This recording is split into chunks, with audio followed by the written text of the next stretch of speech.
Le monument Justice d'Armand Vaillancourt sur les terrains du Palais de justice de Québec a vu de meilleurs jours. L'eau ne coule plus de la fontaine depuis déjà quelques temps.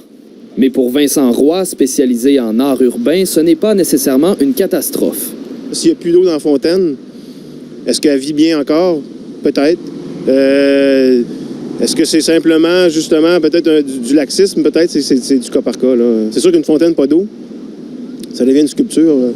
Selon le ministère de la Culture et des Communications, moins de 10% des quelques centaines d'œuvres publiques de Québec nécessitent de l'entretien actuellement.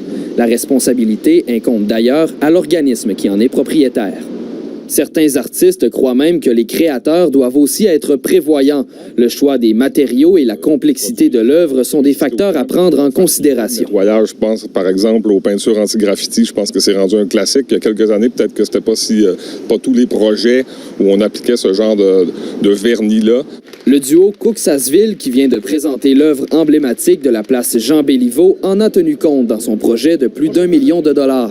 Il faut réfléchir les pièces qu'on propose en offrant des solutions qui vont simplifier au maximum l'entretien, mais d'autre part, l'organisme propriétaire a ses devoirs à faire aussi.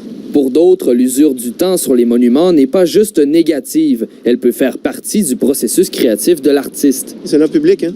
Ça appartient au public. Ça fait que, y en a que ça leur dérange même pas. Je suis convaincu que l'œuvre avec des graffitis, des scratchs, ça veut dire que l'œuvre, à quelque part, elle existe. Ça fait que c'est toute une question de perception. Le ministère de la Culture et des Communications possède aussi un programme d'aide financière pour venir en aide aux organismes aux prises avec une œuvre publique qui perd de son lustre. Ici Jérémy Legault, Radio-Canada, Québec.